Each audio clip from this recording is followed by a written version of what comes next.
We continue with the design examples of the peg footing subjected to axial load plus the moment acting in the minor axis. So far, we have done proposing the size of the peg footing, ensuring the surface soil pressure not exceeding the soil bearing capacity. Our next step, it will be design for the moment resistance. You know that design for the moment resistance, it will be based on the ultimate limit state. Instead of using the soil pressure due to the surface load, we need to recalculate again in order to get the ultimate soil pressure. You may use the same formula, except that now the loadings are all in the ultimate limit state. We use the ultimate axial loads, which is 1000 kN in this case. We use the ultimate moment, which is 150 in the minor axis in this case, and 0 in the major axis. And also we need to consider the self-weight of the peg footing.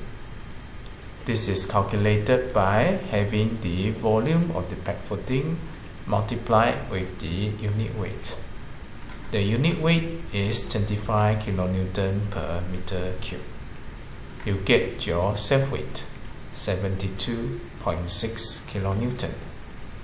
Don't forget to multiply the factor of safety of 1.35, since the self-weight is the permanent actions. The factor of safety shall be based on the permanent actions, which is 1.35.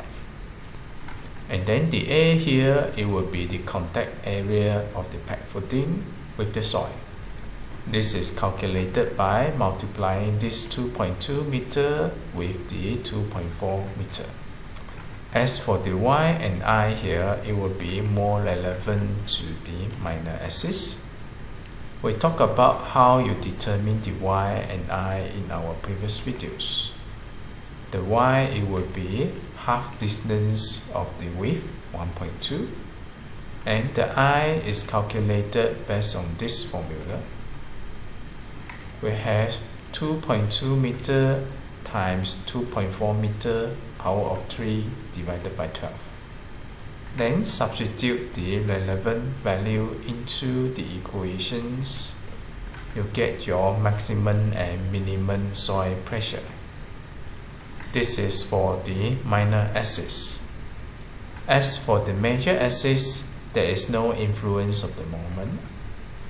You can assume that the soil pressure, it will be the same throughout. Having the soil pressure determined in both the major and the minor axis, your next step, it will be for you to determine the moment acting at the column face.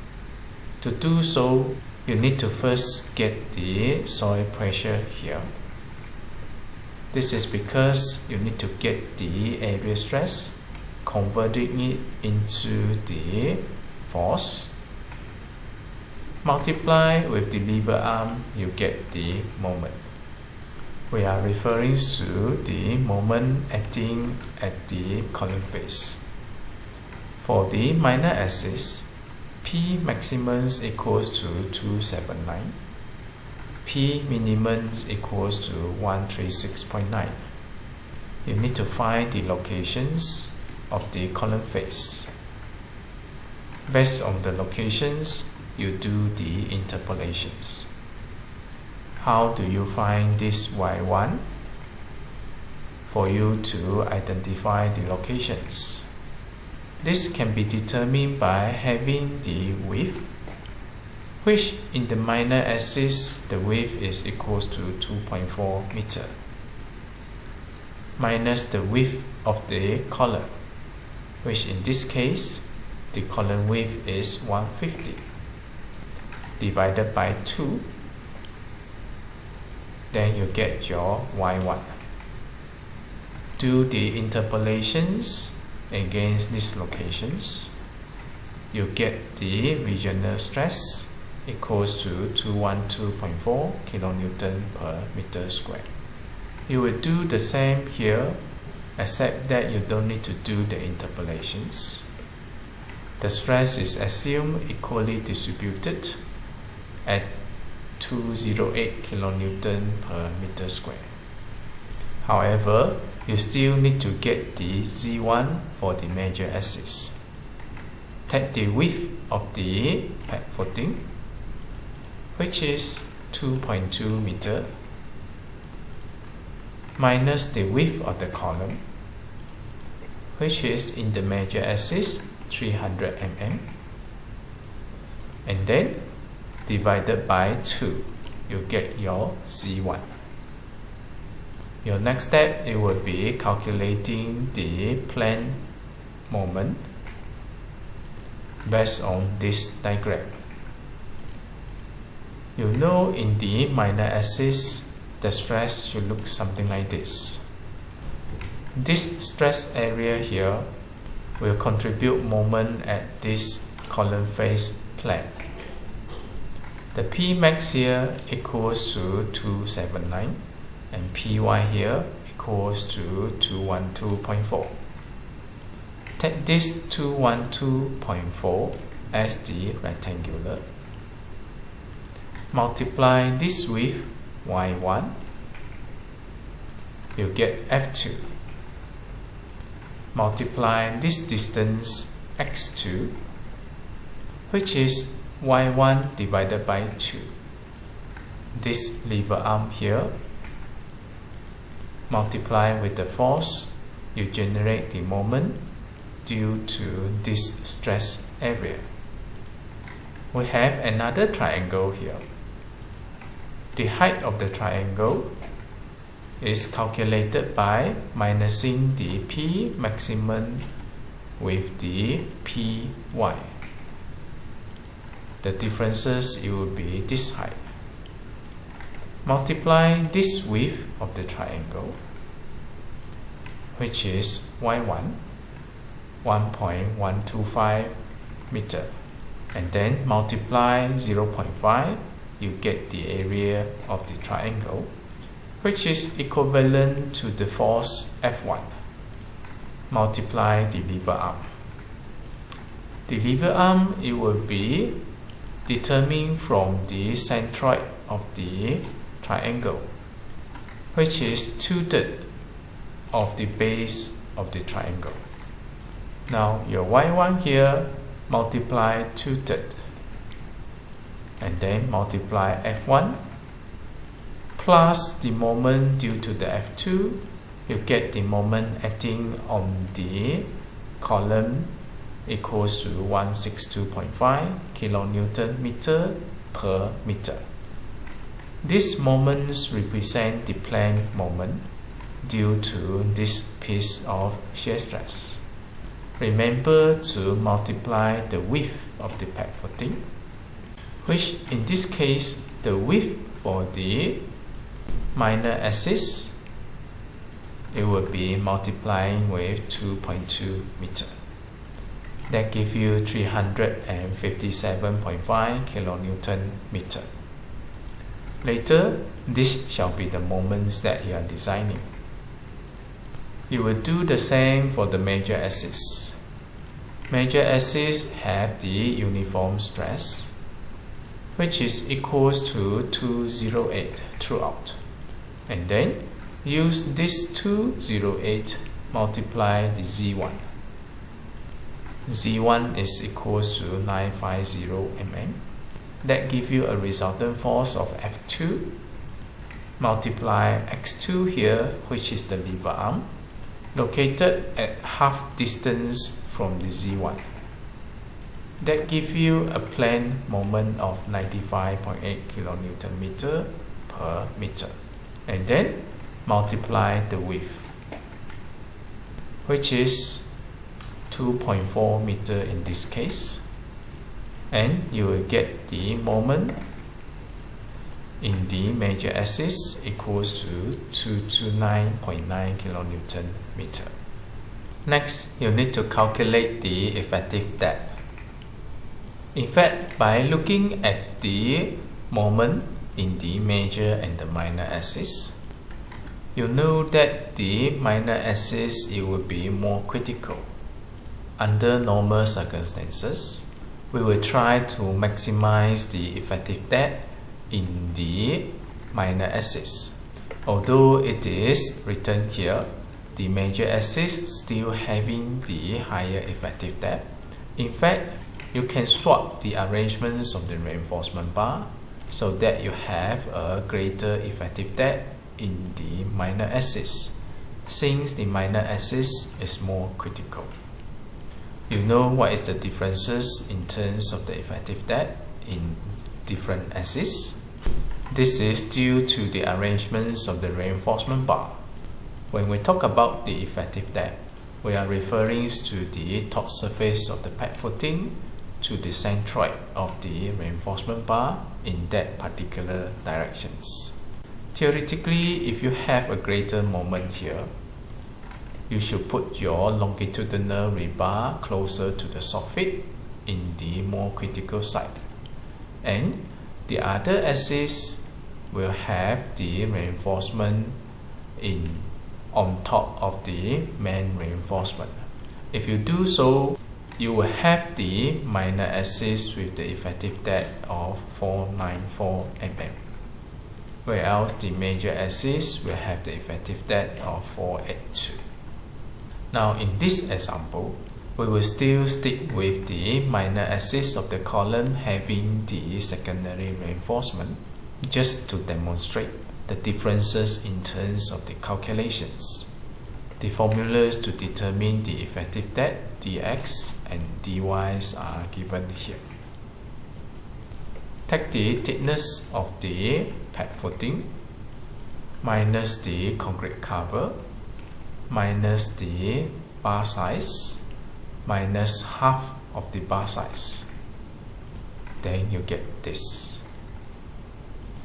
Take the thickness of the pad footing minus the cover minus half of the bar size, you get this. The thickness in this case is 550 mm. The nominal cover is 50 and the proposed bar size is 12 mm in both directions.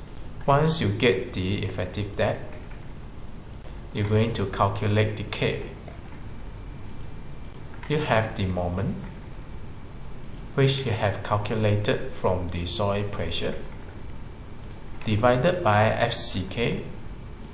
The FCK is equals to 30 and divided by BD square. The D here are given here, whereas the B here, it will be based on the arrangements of the reinforcement. Let's say we deal with the minor axis. The reinforcement taking the moment, it will be arranged in this manner, and the B here, it will be this, since we are talking about this area. So in this case, the minor axis here is 2.4, and now your B here, it will be equals to 2.2. As for the major axis, the B used, it will be the opposite of the minor axis, which is 2.4 meter. Then you get your factor K equals to 0.013 in the major axis and 0.023 in the minor axis.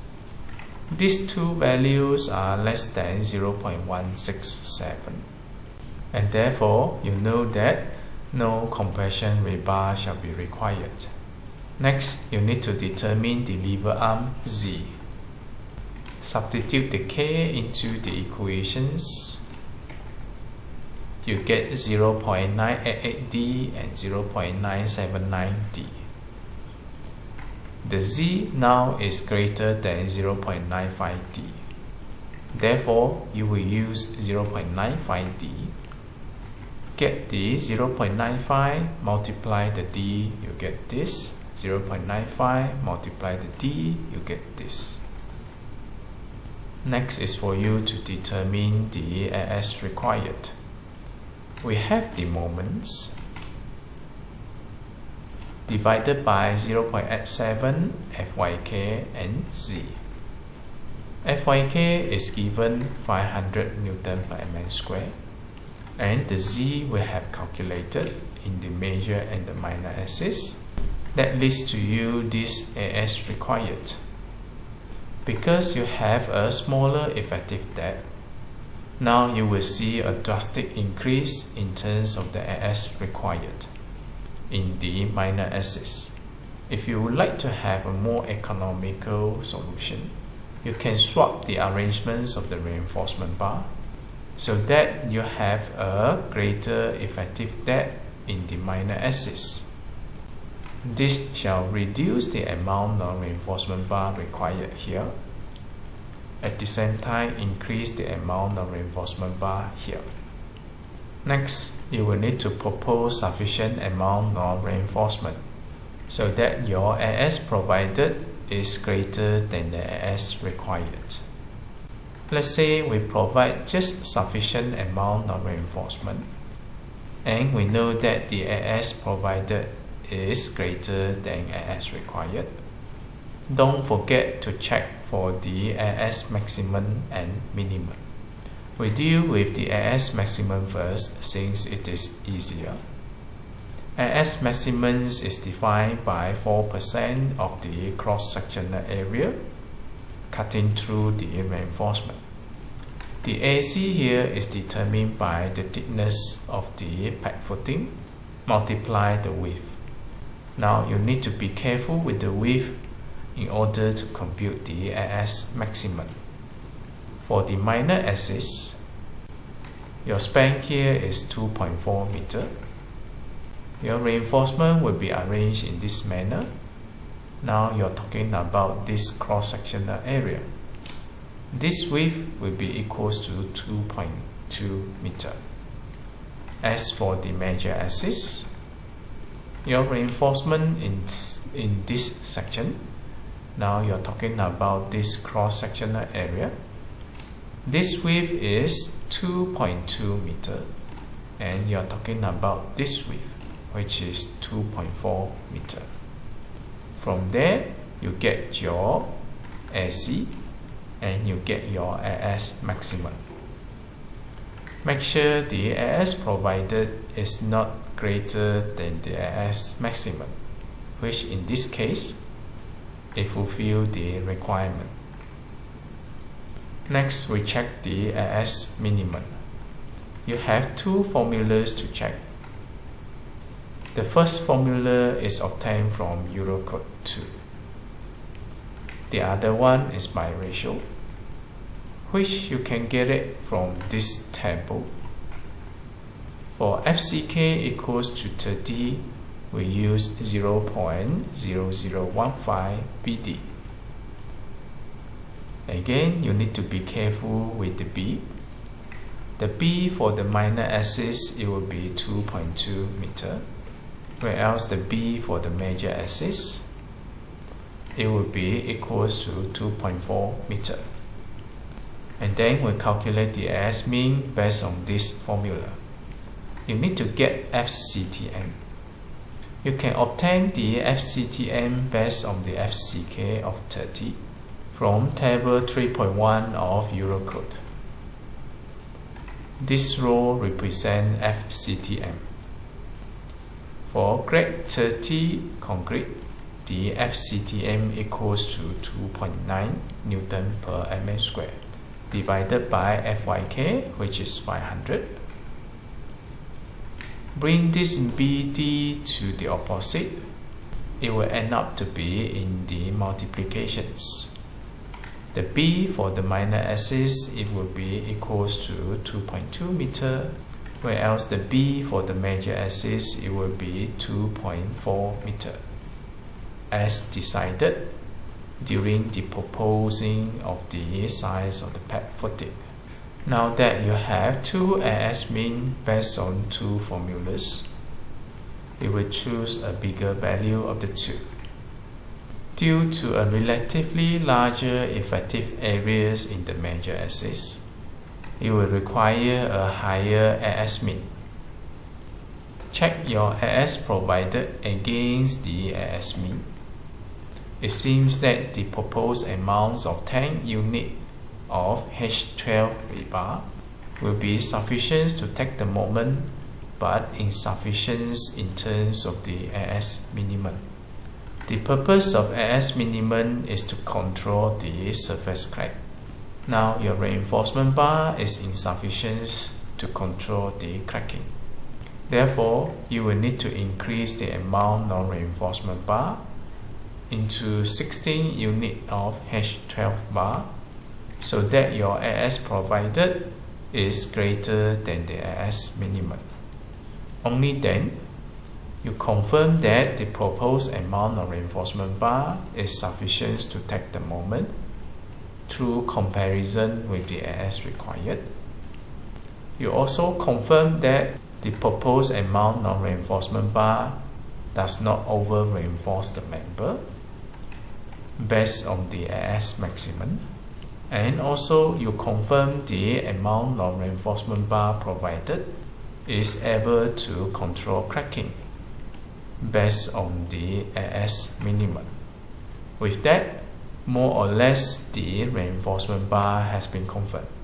Your following step, it will be for you to check the shear resistance based on the amount of reinforcement bar proposed.